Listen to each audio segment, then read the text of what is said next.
Perkenalkan, nama saya Gideon Tomonov, NIM 2.03.2021.0010, kelas A, Prodi Sosiologi Agama. Baik, saya akan menjelaskan sedikit tentang apa itu Veda dan apa inti isi Veda. Arti kata Veda. Kata Veda dapat dikaji dari dua pendekatan, yaitu secara etimologi dan secara sematik. 1. Kata Veda berasal dari urat kata kerja vid yang artinya mengetahui, dan Veda berarti pengetahuan. 2. Dalam pengertian sematik, ilmu tentang arti dalam Veda berarti pengetahuan suci, kebenaran sejati, pengetahuan tentang ritual, kebijaksanaan yang tinggi, pengetahuan spiritual sejati tentang kebenaran abadi, ajaran suci atau kitab suci, sumber ajaran agama Hindu.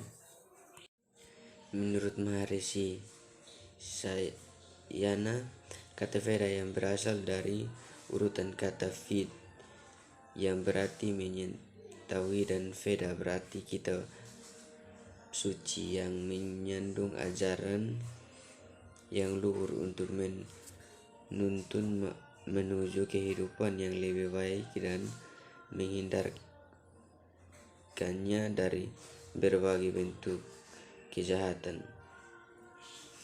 Dalam buku berjudul Rigvedadi Bhashya Bhumika karangan Dayananda Sherawati diatakan bahwa Veda berasal dari 4 urat kata kerja, di antaranya berikut ini. 1. Vid, mengetahui. 2.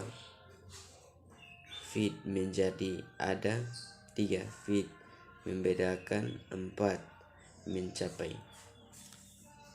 Bahasa Veda.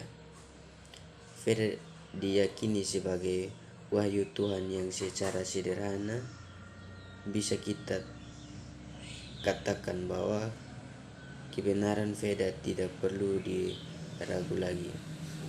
Namun muncul pertanyaan bahwa apa yang digunakan dalam Veda, huruf apa yang digunakan para Maharishi ketika wahyu ditulis kembali, secara logis dan historis bahwa Veda adalah bahasa yang digunakan oleh masyarakat di tempat wahyu itu tidak diturunkan.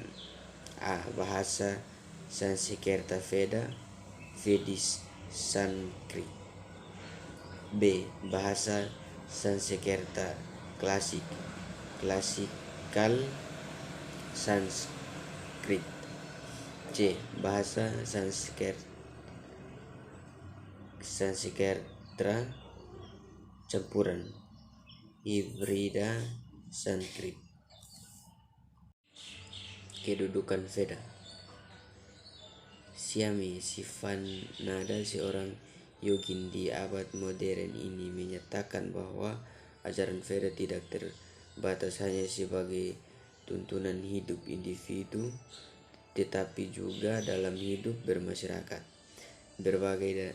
berbangsa dan bernegara. Sebagai sebuah himpunan sabda yang diciptakan oleh manusia, Apurusheya, dinama para resi sang penerima wahyu, dianggap hanya sebagai instrumen saranan dari Tuhan Yang Maha Esa untuk menyampaikan ajaran sucinya. Di samping itu pula ada beberapa cara seseorang resi menerima wahyu Tuhan Yang Maha Esa, yaitu melalui A. suara nada, yakni game yang diterima oleh para maharesi. Dengan game tersebut berubah menjadi sabda atau wahyu Tuhan yang Maha Esa. Kemudian wahyu itu disampaikan kepada murid sisya di dalam asrama Pasraman. Pembagian isi Veda. Maharishi Menu membaginya ke dalam dua kelompok besar, yaitu Veda dan Veda Smriti. Pembagian ini juga dipergunakan untuk menanamkan semua jenis kitab yang dikelompokkan disklasifikasi sebagai kitab Veda, baik yang telah berkembang dan tumbuh menurut tafsir sebagaimana dilakukan secara turun-temurun menurut tradisi, maupun sebagai wahyu yang berlaku secara institusional ilmu. Terima kasih.